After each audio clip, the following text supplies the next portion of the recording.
لو عندك صدر فرخة واحد وكمان كيس مكرونة ومحتارة في غدا النهاردة، يلا بسرعة هاتيهم هنحطهم على بعض وهنعمل وصفة الكبير والصغير بيعشقها. ما ننساش نسمي ونصلي على رسول الله وندعي لأمي وأموات المسلمين بالرحمة، اللهم ارحم أمي وأموات المسلمين يا رب العالمين. ولو أول مرة بتشوفيني يلا اشتركي في القناة وحطي لايك عشان توصلك كل الوصفات الحلوة اللي بنعملها مع بعض. ونبدأ بسم الله. اول حاجه يا ست الكل هتقطعي صدر الفرخه بتاعك لمكعبات صغيره زي ما انا عملت بالشكل ده، وفي نفس الوقت كده في حله على النار هنحط فيها ميه ومعلقه كده من الملح، واول الميه بتاعتنا ما تغلي هننزل بالمكرونه ويا دوب كده هنسويها 3 ارباع سوا بالشكل ده بدون اضافه اي زيت. احنا يا دوب هنحط شويه ملح بس، ومش عايزينها كمان تستوي سوا جامد، هنكمل لسه سوا في بقيه الخطوات. نروح بقى للطاسه بتاعتنا كده ونضيف حوالي كده معلقتين كبار من الزيت وحته كده من الزبده، ولازم يسخنوا كويس قوي بالشكل ده. تكوني بقى كده محضره بصله مفرومه فرم ناعم وتنزلي بيها بقى في الزيت بتاعك كده بالشكل ده. واول ما البصله بتاعتك يا دوب كده بس تدبل ولونها يغير هنركنها بقى كده على جنب. بعد كده ما دبلت معانا خلاص، وننزل برضو بالفراخ بتاعتنا وتكون النار عاليه جدا علشان تاخد صدمه، وما نقلبش كده اول ما تحطها لحد ما تاخد لون من تحت. نبدأ بقى نقلبها في الوقت ده. انا بقى بحب اتبل البصل الاول، بحط عليها كده معلقه من الفلفل الاسود ومعلقه من بهارات الفراخ ورشه بسيطه كده من السبع توابل او السبع بهارات، واقلب البصله كده وخلاص. بقى الفراخ بتاعتي اخدت لون من تحت، هبتدي اقلبها بالشكل ده، ويا دوب هي تقليبه بسيطه كده علشان الفراخ بتاعتنا تفضل طريه كده وجوسي من جوه، وكمان تفضل محتفظه بالماده السائله اللي موجوده فيها. هنا بقى كنت محضره 3 حبات من الفلفل الملون. طبعا اي فلفل بقى متوافر عندك هنزود بيه الكميه بتاعتنا، وكمان الاكله بتاعتنا كده هتكون مغذيه وفيها كل العناصر. هقلبهم تقليبه بسيطه كده وابدا بقى املحهم بشويه ملح كده، ويا دوب الفلفل بس يدبل كده. هطفي عليها بعد تقريبا كده حوالي 5 دقايق. رحت بقى كده الحلة تانية على النار وهحط فيها كده 4 معالق كبار من الزيت وحوالي 3 قطع كده من الزبدة، وأول ما يسيحوا معايا بالشكل ده هضيف عليهم 6 معالق من الدقيق. الخطوة دي بقى مهمة جدا، ما تشيليش ايدك خالص لحد ما كل الرطوبة اللي موجودة جوه الدقيق ما تخرج منك، علشان طعم البشاميل بتاعك كده يبقى كده مميز وجميل زي اللي بناكله في المطاعم بالظبط. اوقات كتير بناكل البشاميل وبنحس ان طعمه دقيق، ده طبعا عشان مش بندي الدقيق حقه في التقليب. نزلت بقى هنا كده بكيلو من الحليب بالشكل ده على طول، وبرده باستمرار ايدي في التقليب. وبما اني حاطه 6 معالق دقيق يبقى ال6 معالق محتاجين 6 كوبايات، كل معلقه دقيق عليها كوبايه من الحليب او السائل. طبعا انا حطيت كيلو حليب يبقى الكيلو تقريبا 4 كوبايات، ضفت عليهم كوبايتين من الشوربه. طبعا الشوربه بتخلي طعم البشاميل كده جوسي وكريمي وطعمه في منتهى الجمال. تبلتهم بقى بملح وفلفل، ودي معلقه كده من مرقه الدجاج. ممكن تحطي مرقه اللي هي البودره دي، او ممكن تحطي المرقه الفوريه.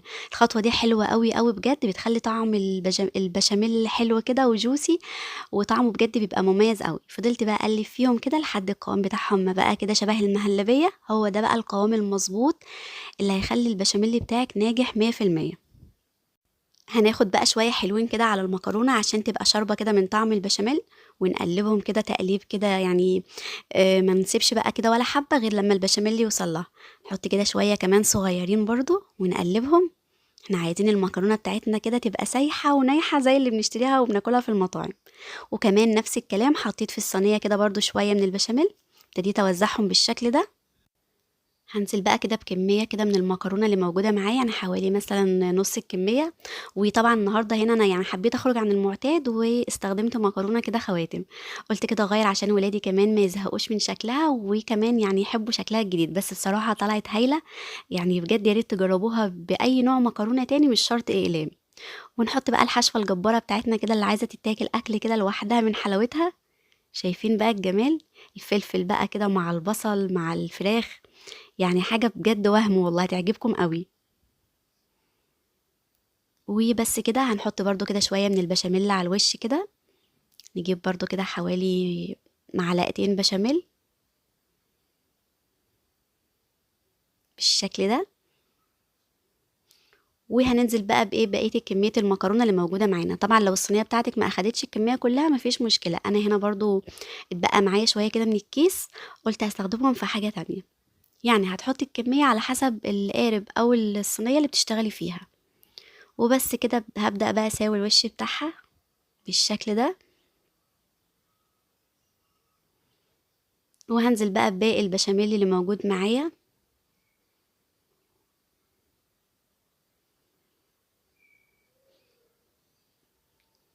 وبسباتيولا بقى ومعلقة كده نبدأ نوزع البشاميل الجميل بتاعنا ده ونساوي كده بالمعلقة. طبعا مش هنسيب ولا نقطة بشاميل. بس ابتديت كده اوزعها وعلى الفرن بقى يا ست الكل على طول. بس انا بصراحه هنا حبيت افتري كده، وكان عندي شويه جبنه شيدر على موتزاريلا، قلت ادلعها كده عشان تبقى شبه اللي بنشتريها من المطاعم اللي بندفع فيها دم قلبنا. طبعا ممكن تكتفي بيها كده من غير اي اضافات، هي بصراحه هتبقى حلوه وهتعجبك قوي. في الوقت ده بقى كنت مسخنه الفرن على درجه حراره عاليه جدا، اللي هي تقريبا 250، ودخلتها كده في فرن كهربا. عايزه اقول لكم بجد فرن الكهربا بيكون حلو قوي قوي في الطواجن، سواء بقى رز معمر، مكرونه بشاميل، فراخ مشويه. انا جربته في كل الحاجات دي، لو عايزين نعمل لكم ريفيو عنه قولولي في الكومنتات. شايفين بقى الجمال؟ طلعتها كده بعد حوالي 60 دقيقه، يعني قعدت معايا ساعه بالظبط. نقطعها بقى كده مع بعض.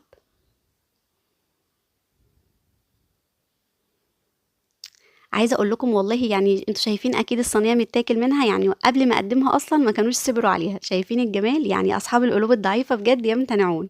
تحفه تحفه، جوسي كده وغرقانه بالبشاميل وسايحه ونايحه كده في نفسها. بجد يا ريت تجربوها بنفس الطريقه ونفس الحاجات اللي عملناها مع بعض، هتدعولي عليها بجد والله يا جماعه. ازازه بيبسي بقى كده يلا ودلعي نفسك. المكرونه بجد حلوه قوي. متنسوش بقى تحطي لايك على المكرونه القمر دي، وكمان تشتركوا في القناه لو لسه ما اشتركتوش. شايفين الجمال؟ تحفة تحفة بجد والله. يلا اشوفكم على خير، باي باي.